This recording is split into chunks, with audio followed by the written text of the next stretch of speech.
오늘 함께 보실 말씀은 사무엘상 14장 31절에서 35절까지입니다. 사울은 가장 작은 베냐민 지파에 속한 사람이었지만 하나님께서 그를 왕으로 세우셨습니다. 하나님은 스스로 작게 여기는 사울의 겸손함을 보시고 이스라엘 지파의 머리가 되게 하셨지만 왕이 된 이후 사울은 스스로 높게 여기며 교만한 어리석은 왕이 되었습니다. 지금 나의 모습이 이런 사울의 모습을 닮아가고 있지는 않습니까? 첫째, 외식적인 신앙의 가면을 벗어야 합니다. 31절, 33절에 그날의 백성이 믹마스에서부터 아엘론에 이르기까지 블레셋 사람들을 쳤으므로 그들의 심히 피곤한지라. 백성이 이에 탈취한 물건에 달려가서 양과 소와 송아지들을 끌어다가 그것을 땅에서 잡아 핏째 먹었더니 우리가 사울에게 전하여 이르되 보소서 백성이 고기를 핏째 먹어 여호와께 범죄하였나이다. 사울이 이르되 너희가 믿음 없이 행하였도다. 이제 큰 돌을 내게로 굴려 오라 하고. 믹마스에서부터 아엘론까지는 대략 23km, 걸어서는 6시간 정도 걸리는 거리였습니다. 그런데 이 먼 거리를 굶고서 목마른 상태에서 걸었으니 얼마나 피곤했겠습니까? 그것도 전쟁 중에 블레셋 사람들을 치며 이동했으니 이스라엘 백성은 극도로 피곤하고 지친 상태였습니다.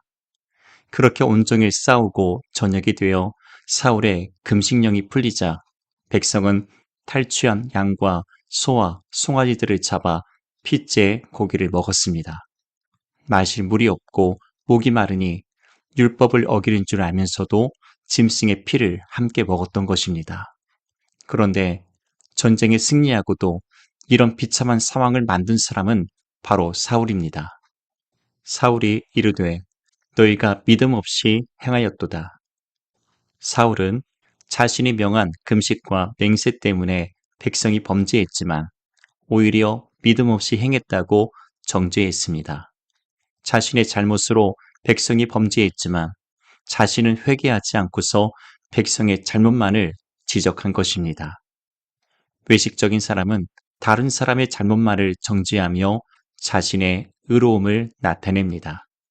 이같이 외식하던 서기관들과 바리새인들을 향해서 예수님은 회칠한 무덤이라 책망하셨습니다. 겉으로는 아름답게 보이지만 그 안에 뼈와 더러운 것이 가득한 회칠한 무덤처럼 외식하는 자의 모습은 이렇게 더럽다는 것입니다.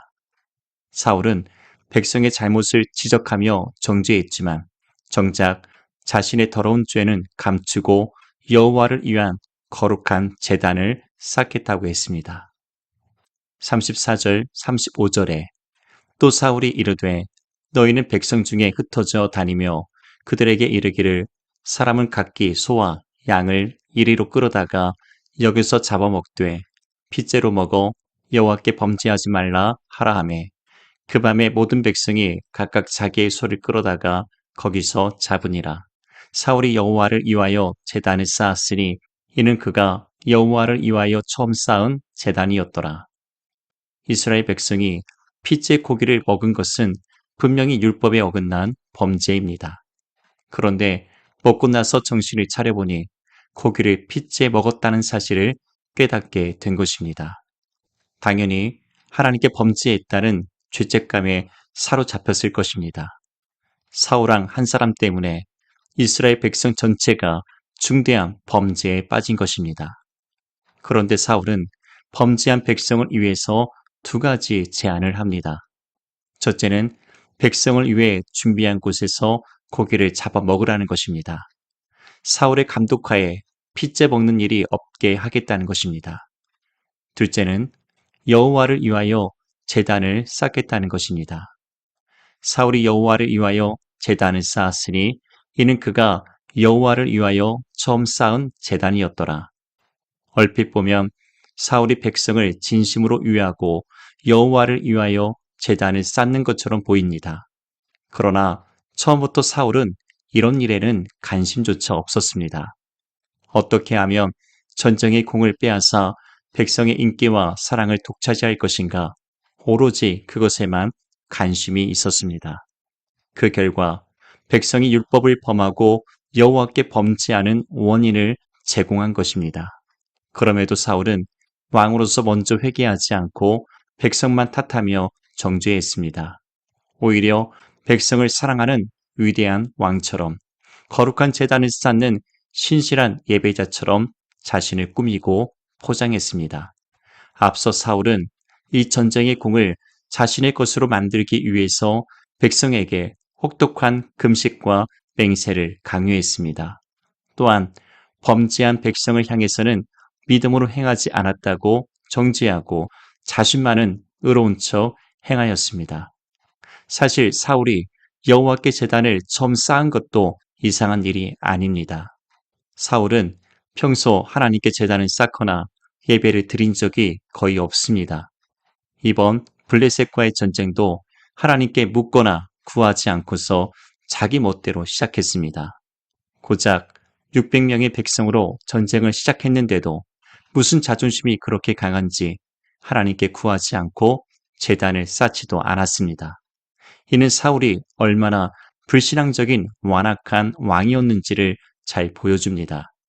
그런데 전쟁이 다 끝나기도 전에 사울이 앞서 여호와의 제단을 쌓겠다고 말합니다. 평소에는 예배에 관심도 없던 사울이 이제는 앞장서서 제단을 쌓겠다고 하니 말이 되지 않습니다. 겉으로는 여호와를 위한 제단이었지만 실제는 사울이 전쟁의 공을 자신의 것으로 만들기 위한 명분에 불과했다는 것입니다.